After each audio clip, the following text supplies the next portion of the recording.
She is a managing partner with Abib and Associates. Kikuyu, forgive me. She's a lawyer. Basically, she's the first Somali female who owns a law firm in Kenya. The first to open a law firm. First to open a law firm in Yes, Nairobi. and it's yours. Yes. So you own it. Yes. Yes. Yes. You're a managing partner Yes. with Abib and Associates Advocates. Advocates. Hey, that one took forever. You're most welcome to the show. Thank you so much. So this radiant, beautiful girl you see here has broken intergenerational trauma. She's a FGM survivor. She has dealt with a parent, and you'll get to hear her story. A parent who, you know, the trauma always starts from somewhere anyway. You know, if you've watched this show long enough, Yes. you'll understand that our parents and their parents and their parents' parents, it all starts from there. And you see her here, and she's broken that.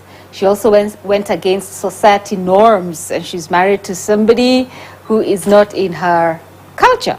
Yes. You'll get to tell us. Yes. Karibu sana. Thank you so much. Wow. Yes. All that you've gone through so young. It's been a roller coaster. It's been a journey. It doesn't show on you. It doesn't at all. Because of, I think in life you learn to smile through it all. Yeah? Yes. Wow. Yeah, So first Somali woman, Kenyan Yes. Somali. Woman, yes. Yes, who opened a law firm. Yes. How old were you when that happened? Probably I was around 29. Oh, 29. Yes. Okay. So 2012. Yeah, around 29 years old. Because Yes. law is a long career. It is a Yes. long career. Yes. Yes. So you were in law school between which years of your life? 204 to 208. And then KSL, Kenya School of Law, 209. And then we had to go through pupillage. I went through a whole period, 209 Yeah. till 2011. Yeah. And then I was admitted to the bar, 2011. We had to work under someone for like 2 years. And then now, around 2013. Yeah. Yeah. Okay. Yes. What motivated you, first of all, to choose law as a course?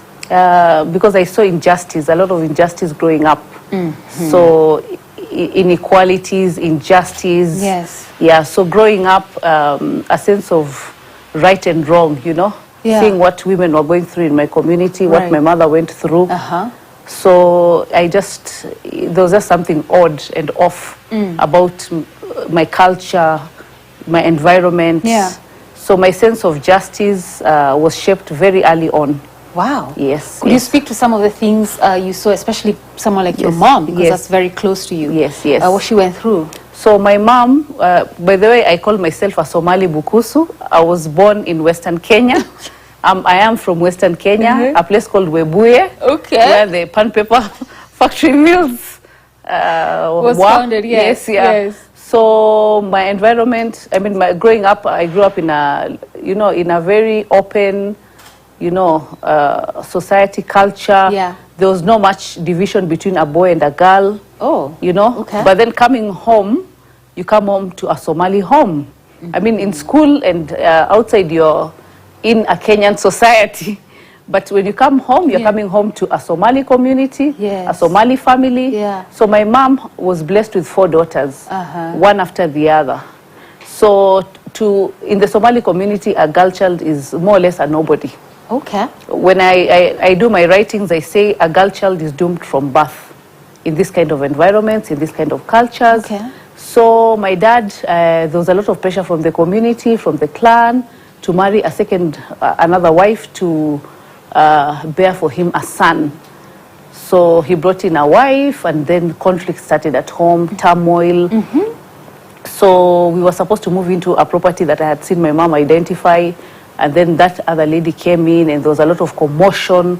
So just seeing my mother being attacked, being beaten, Yeah. and my father not doing much to protect her. Yeah. So I realized in this kind of communities, as a woman, as a girl child, you're out on your own. When we talk about racism in the US, Yeah. in this kind of communities, I talk about male privilege. The way you have white privilege, the son and the males are privileged from birth because they are sort of like, they have equal rights. Right. They have full rights, rather. Right. But as a woman, as a girl child, you're half of what a man is or what a boy is, or maybe even a third or a quarter. So luckily for me, when I realized this dynamics, I was a very sharp girl. I started fighting for my rights early on. Oh. I started challenging my father, like, why are you giving too much attention to my brother? I'm here, I also matter. Wow. And from there now, I think the relationship with my father came about because I used to challenge him. I used to refuse. I'm actually a person who's anti-status quo. I'm somebody who's a disruptor. I like to disrupt the norms, you know, by challenging and yeah. So basically, we grew up in a system where in school, you are a Kenyan, you're going through a Kenyan system, but at home, you're going through a very different system. So it must have been very confusing. Very confusing, Yeah. very confusing. Were you are you the firstborn? I'm the second born. You're the second born? I'm the second born, Wow. yes. Yeah. So when you're busy challenging your father, Yes.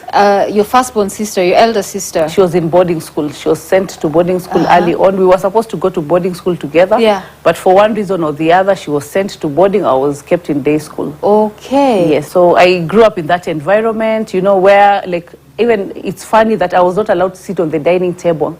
The dining table is reserved for your father.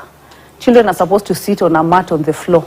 So you're fed before your dad comes. Once the patriarch comes, he sits on the table. He's not supposed to be disturbed. So I remember my dad called me one of the days, like, come and sit with me. And I was like, no. You know, like, whatever happens, I'm not allowed to sit here. Okay. Then luckily I sat, and I'll talk about later the importance of sitting on the table. Tell us now. It teaches you about power sharing. It teaches